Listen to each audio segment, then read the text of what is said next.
guys, so this is a really short workout that I've put together to help grandparents, parents, anyone who's a bit older and perhaps struggling with their mobility and would just like to increase that strength and that range. So if you just grab a chair, it's probably a good idea to secure it against a table or a wall or something so it doesn't slide away. And just stand holding the back of the chair with your feet hip width apart, push your shoulders back and down and just face forward. And then just push your heels down. So I prefer to do these without any socks or shoes or trainers or anything like that on. Just nicely barefoot so you can start to feel the grounding through your feet. And then just push your heels into the floor. It's just a really nice feeling of trying to get those knees nicely aligned. So pushing the heels down and then just come down in your heels and stand back up. So push through the heels to stand up. And come down, just try to keep facing forward, keep your belly button slightly pulled in, just to keep that good stability through the core. And then just feel that bum working. So that's what we're trying to do. We're trying to activate down the backs of the legs into the glutes. Keep your shoulders back and down, just keep looking forward. And just start taking some really nice deep breaths. And coming down through your heels and pushing your hip floor away with your heels to come up. So down and up, down and up. Just keep your shoulders back and down. Keep that nice breathing pattern going. So see if you can exhale as you come down and inhale to stand. Inhale to stand. You might find you can start to go a little bit lower. And inhale to stand. So just keep the weight in those heels. We want to really activate through the ankles. And then just stop there. And stand with your shoulders back and down. Just put the weight onto your left foot and just stand with your right foot behind you. Just keep holding onto the chair for stability. Keep that right foot behind you. Just breathe into it. Hold that right foot behind you. If you can, then see if you can lift that right foot up. That might be too much. Otherwise, just hold it there.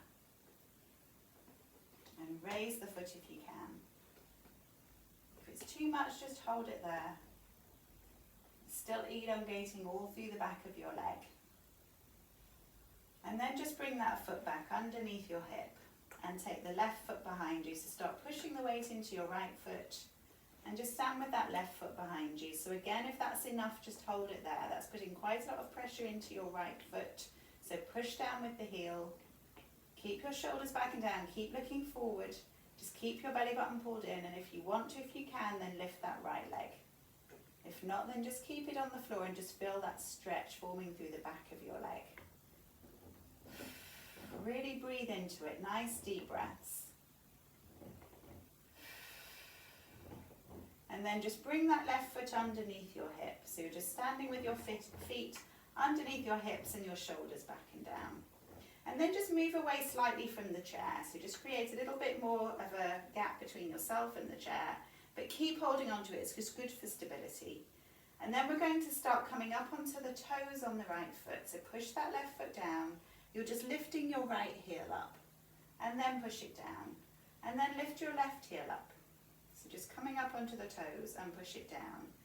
Lift the right heel up and push it down. So really try and curl up through to the ball of your foot so your toes are pushing down. And lift the right heel up and down.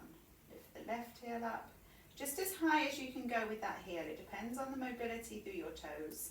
We often lose a lot of the mobility through the big toe joint over time, but the good thing is that you can start to get some of it back. That's the great thing about your joints. You're never too old to start to get some of this mobility back and just start to help improve any chronic pain conditions that you might have. It's all about mobility. So just keep breathing, nice deep breaths. Just do one more each side.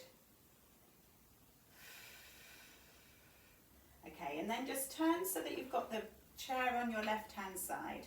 So we're going to start lifting this right foot. So with your left foot, push your left heel down into the floor. Hold onto the chair with your left hand. And then if you can and if you want to, lift your right knee up off the floor and lower down. And lift. And lower. And lift. You can always have a wall or a chair on the other side. Just make sure you're nicely supported. We don't want this chair falling over. And lift and lower. and lift and lower. So you're just trying to lift this knee up as much as you can. It's really good for working into your hips. And just hold it there. And then take your right foot out to the side and just hold it there if that's enough for you. If you can, then you can lift the foot off the floor. If that's too much, just hold it there to the side. It's still getting a good stretch down that right side of your leg. And then even just trying to lift the leg up, you can try bending that left leg a bit just to get a bit more, and lift the right leg. Just trying to do it is still activating your muscles. Okay, and then we'll do the same on the other side. So I'm just going to move this chair around. So you just turn and face the other way. So you've got your right hand on the chair, and then we're going to bring this left knee up. So lift and lower, and lift and lower. Nice deep breaths, keep breathing. It's really important to get these really deep breaths going so you're not in a short breath stressed state. We want nice deep breathing to really get the system working well. So just do 2 more. Keep breathing, really deep breaths, and then rest there. And then we're just going to take the leg out to the side. You might find you can lift the leg one side and not the other. So you just keep working on it. Just do these exercises if you can each day. Really just helps to get that mobility going. So just hold your leg to the side or lift if you can. Don't do too much. Don't do anything that hurts. You don't want any pain. And just relax it there. Okay, so I'm just going to bring this chair around. So if you find that you can get more through depth with your squats, you can add a chair onto a cushion. Just make sure it's nice and stable. And then stand in front of the chair with your feet hip width apart and just push your weight into your heels. And then we're just going to keep our shoulders backing down, keep your belly button slightly pulled in, and then just come down and push through the heels to stand. And come down. Even if you're barely moving down at all, as long as you're pushing the floor away with your heels to stand back up, then that's really working through the backs of your legs and into your glute muscles, your bum muscles, which is really important. So you can do these with holding the chair like we did earlier, or you can start then progressing to having a cushion on the chair and just coming down and seeing if you can tap that cushion. You can always have a couple of cushions on there. Just be really careful with it. You can always have a chair in front of you for support. You don't want to be coming down so much that you fall down and lose that stability. And then as time progresses, if you've got a couple of cushions on here, you can always start to take them away and then see how low you can get. You'll find that your strength does start to improve over time. So that's just a small collection of exercises that you can do at home with a chair, with a cushion, just to really start working into your hips, working into your bum strength, which is important for your hip stability as well. So I hope that's useful. Try to do that every day if you can, just for 5 minutes, and it will really help you to make a difference. Take care.